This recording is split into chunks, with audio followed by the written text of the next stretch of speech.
Olá! O bairro que vamos conhecer esta semana está localizado na península da capital baiana. Possui o farol da Barra ao sul, de um lado o Oceano Atlântico e de outro, na parte interna, uma baía. Ah, nossa Bahia!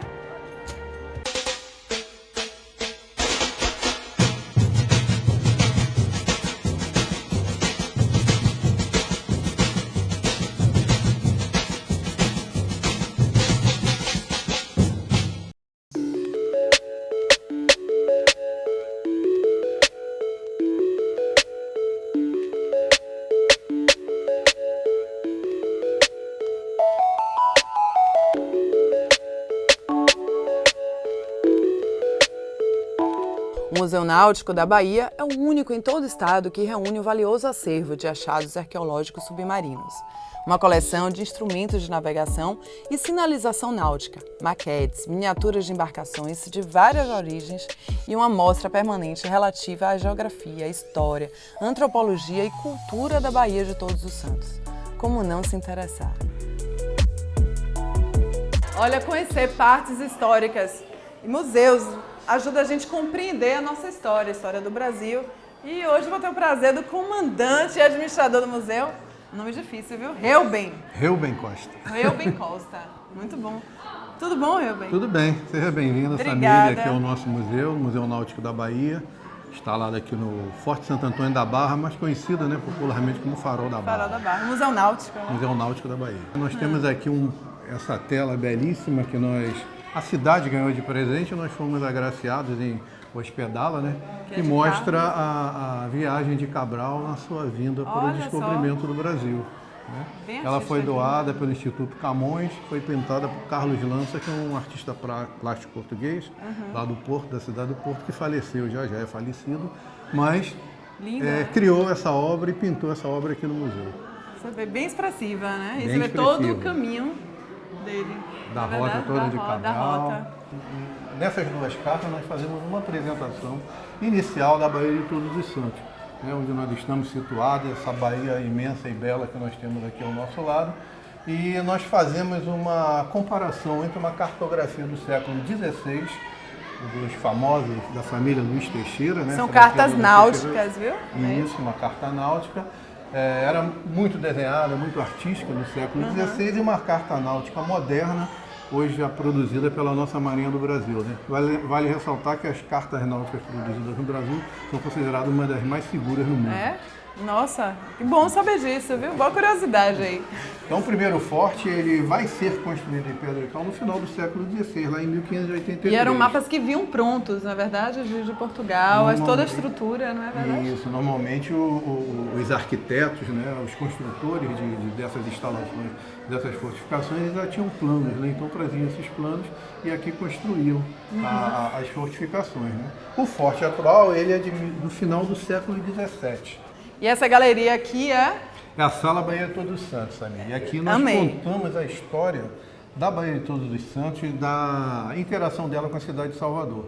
Na verdade, a cidade de Salvador é uma cidade, vamos dizer assim, mais um entreposto comercial, né? É uma cidade de negócios. E a grande produção desde o Brasil Colônia vinha do Recôncavo. Né? E o Saveiro, né, que foi a principal embarcação nessa ligação de transporte de pessoas de mercadoria com o Recôncavo, entre Salvador e o Recôncavo. Né?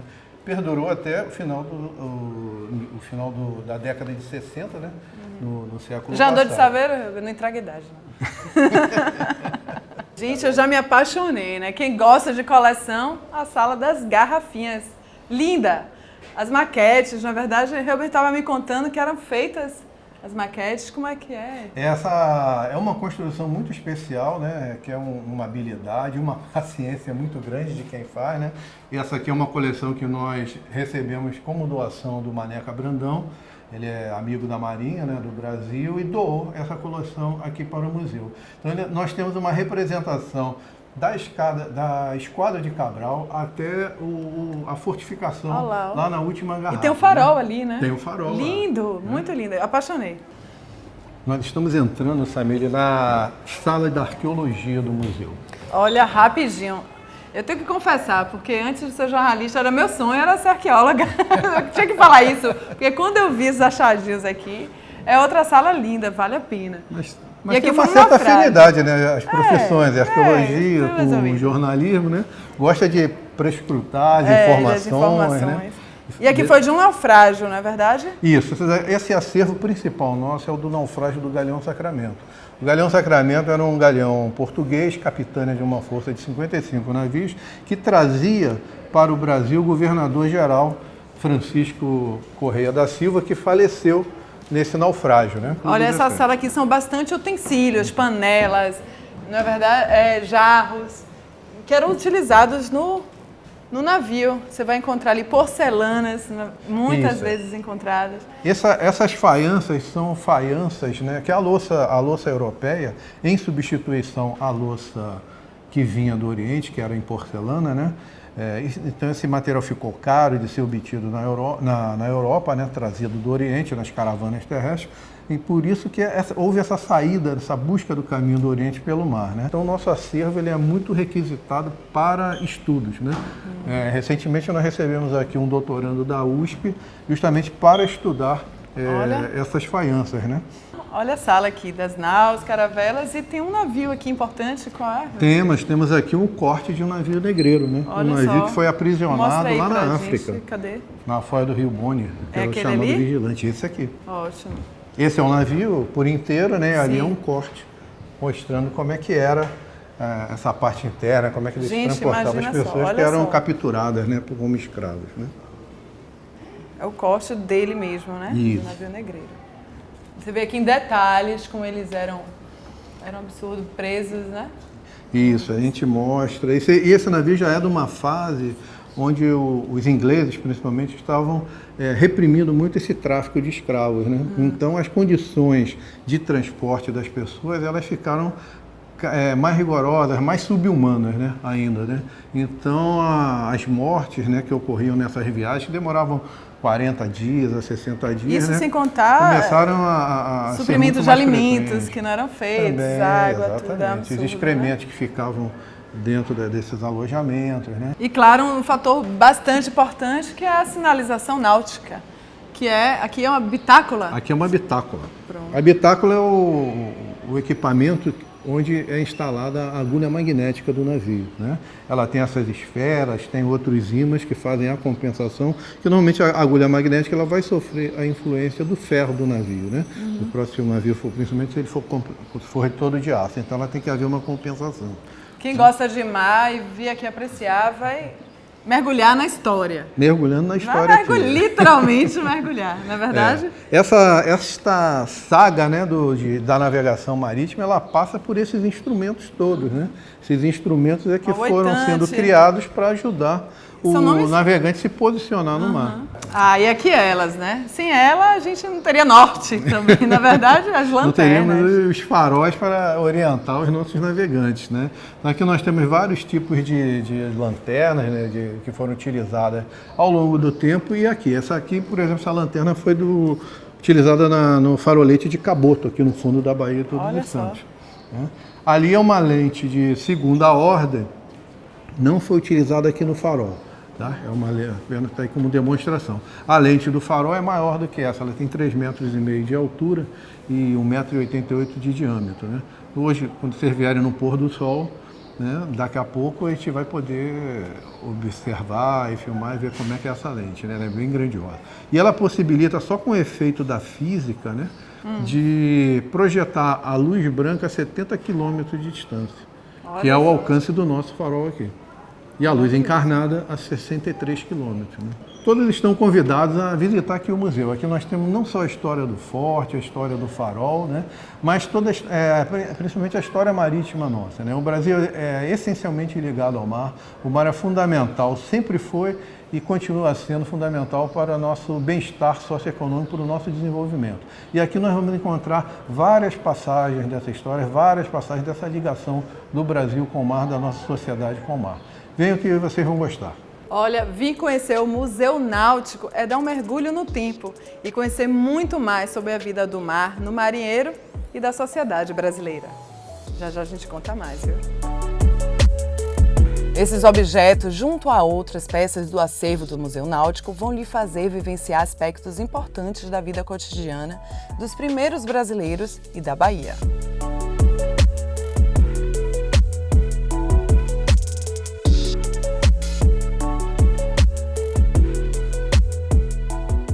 maio de 2011, o farol foi aberto também para visitantes. E você pode subir as escadarias de 22 metros de altura, o que equivale aproximadamente a um prédio de 7 andares. Mas tenha certeza que vale a pena, viu?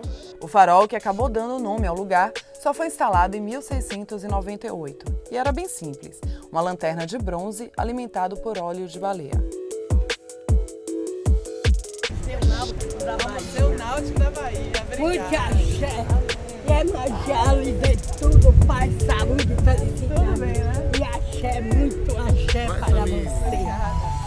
Bom dia pra senhora. Bom dia, O farol foi axé. substituído 2 vezes no século XIX e só passou a funcionar com energia elétrica no século XX. O lugar onde o farol está também tem muita história. Ao subir aqui, você é contemplado, tá? De um lado, a Baía de Todos os Santos e do outro, o Oceano Atlântico.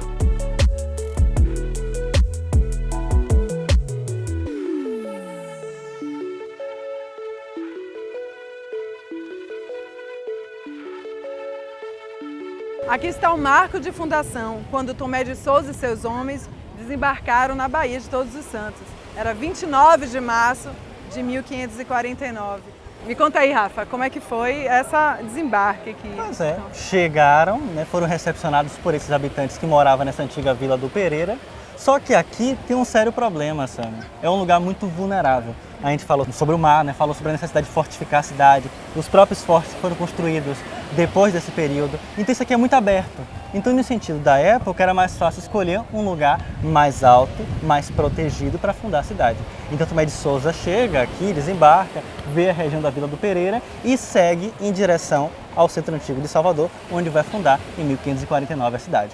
Lembrando que essa data, 29 de março, foi escolhida no século XX para homenagear a data de fundação da cidade do Salvador. Até hoje a gente tem esse marco em pedra de Helios, né? E o painel que faz uma referência à chegada dos portugueses, a esse encontro de mundos, né? Esse mundo da América, colônia de Portugal aqui na Bahia, com o Tomé de Souza, os índios, os portugueses que aqui moravam, né? O Caramuru também que aqui morava. Aqui ficava muito vulnerável, na Exatamente, verdade. muito Aí depois aberto. foram mais, caminharam mais adiante, bom linguajar popular, adiante, encontraram algo mais Exato, alto. 70 não foi? metros de altura e lá funda a cidade do Salvador, né? Começam a construir as primeiras casas, né? A Casa de Cadeia, o Palácio do Governo, a Igreja da Ajuda, depois vai fortificar essa cidade de forma primitiva, né? Muros de taipa, depois esses muros vão ser ampliados, vão começar a construir as fortalezas. A Barra, lembrando, está distante desse núcleo central, né? Mas que com o passar do tempo vai ser inserido a essa cidade, a essa grande cidade do Salvador, nesses 470 Que, anos. por sinal, é muito linda, né? Não, é uma perfeito. ligação maravilhosa. Uma das de praias orla, mais bonitas do mundo. Olha, baiana você acha, né? A praia mais bonita do mundo.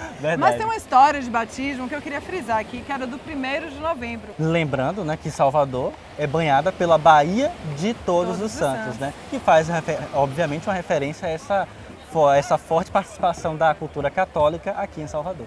Ah, nossa Bahia!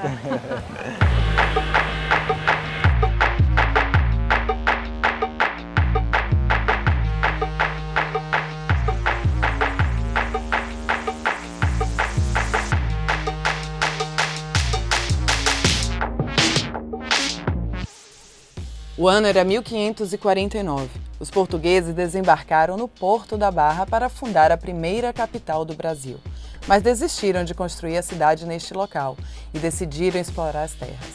Foi então que Tomé de Souza e seus homens, no alto da montanha, onde hoje está a Praça Municipal, decidiram que aquele era o local ideal para a construção da cidade-fortaleza, como queria o rei.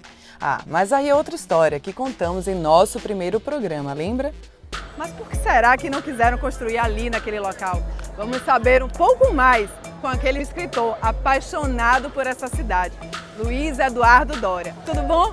Tudo bom. Os baianos acreditam que o Salvador começou no Porto da Barra. A ideia de que você precisava de um lugar alto e defensável foi o que geriu todo o início de Salvador.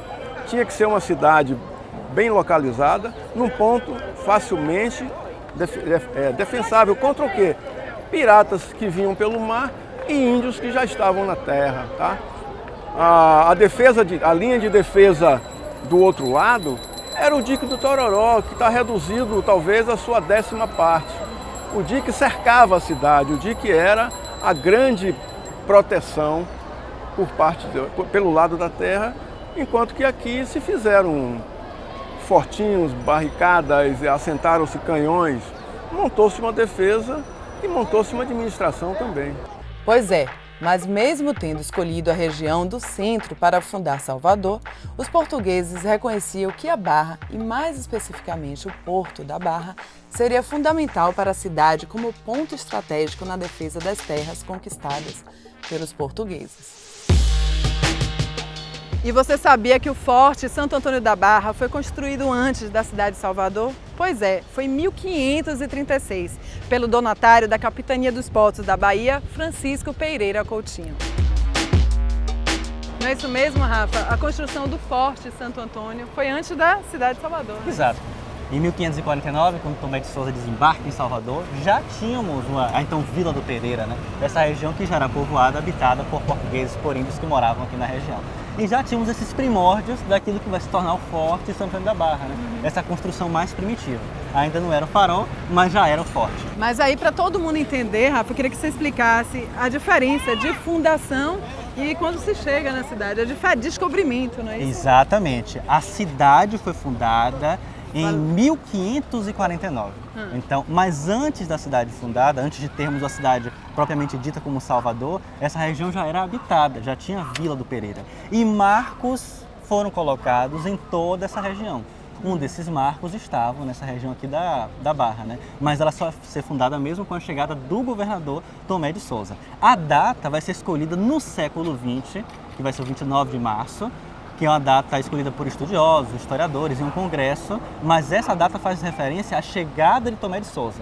Falando aqui da Barra, qual a importância dela na parte histórica da construção da cidade de Salvador?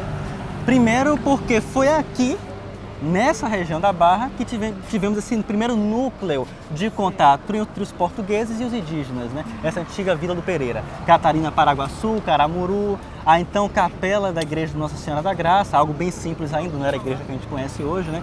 Então esse contato cultural, esse núcleo populacional vem antes da fundação. Depois, com o passar dos anos, a Barra vai crescendo enquanto região, enquanto bairro, se a gente pode dizer assim, né? Mas ela só vai ter esse contorno de bairro mesmo que a gente conhece hoje nos séculos 19 e 20, com a ligação maior com o centro de Salvador, com o centro antigo. Sei. Região pesqueira, na região do Porto da Barra. Os fortes vão ser importantes Que são três, elementos, na verdade, exatamente, são três fortes. para proteger a entrada da Baía de Todos os Santos. A gente percebe Santo Antônio na extrema região, né, a Ponta do Padrão, Forte Santa Maria e o Forte de São Diogo, construídos nessa ordem mesmo. Que apesar de ser três, não garantiram proteger Salvador durante a invasão holandesa. Porque a parte litorânea do Exato. Salvador é muito Olha extensa, essa cena né? da Bahia, né? Exato, muito Falar aberta. em Salvador é falar de uma cidade atlântica, essa ligação que a cidade tem com a Baía de Todos os Santos. Então o perigo naquela época não vinha só da terra, vinha do mar. Os holandeses invadiram em 1624, chegaram nessa região da Barra e depois em 38 invadiram novamente. Então por isso tantos fortes nessa região e a igreja em cima. Ou seja, A igreja de Santo Antônio da Barra. Santo Antônio da Barra, que que é a uma gente vai dar construção bem antiga também, está acompanhando a cidade de Salvador desde essa época do século XVI e XVII, né? E que é esse ícone da religiosidade católica. Ou seja, protege e marca também com o catolicismo a cidade.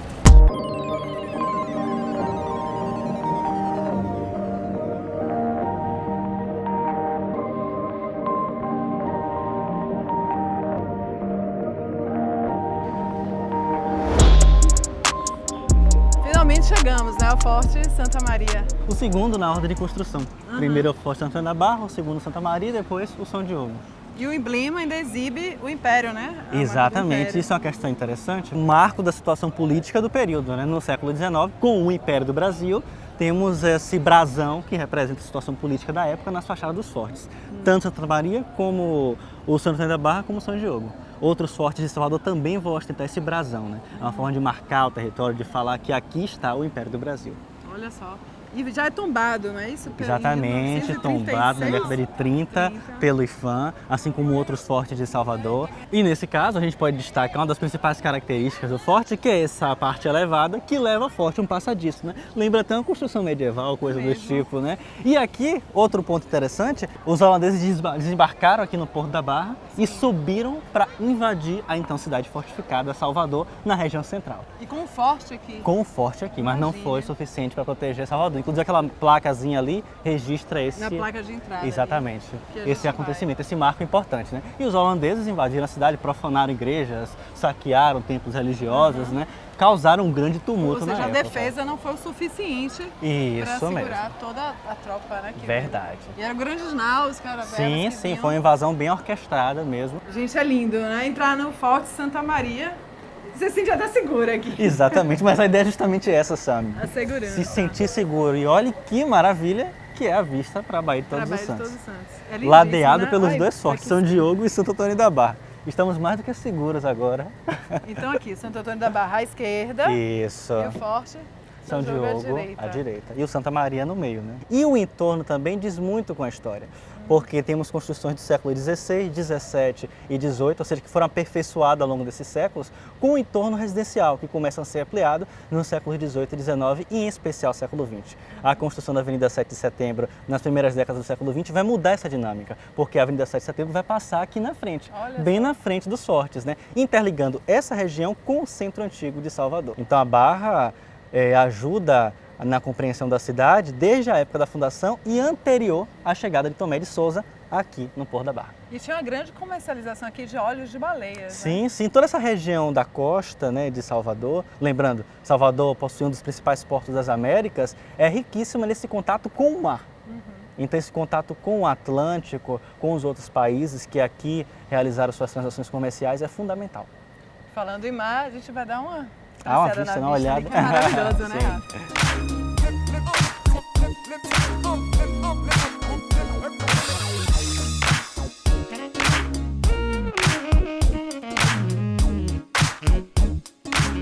Pois é, Rafa, conhecer lugares como esse mostra bastante a importância da Marinha no desenvolvimento, na construção da cidade de Salvador. Exatamente, um papel importante, inclusive na preservação dessas construções, né? Que são as guardiãs dos fortes de Salvador, mesmo com as parcerias que foram feitas depois, né? E aqui com o Forte São Diogo, a gente percebe a visão privilegiada que eles têm para um outro ângulo da Bahia. Mais uma vez em contato com Santa Maria e com Santo Antônio da Barra, né? Então é um elemento arquitetônico que faz parte do bairro da Barra, que faz parte da história de Salvador, da cultura material e de todos nós. E de toda a cultura nossa, porque quem é baiano aprecia ser visto aqui, né? Exatamente, maravilhosa, né? Linda. Com o marco de fundação ainda. Todo lugar a gente olha visto. Não é?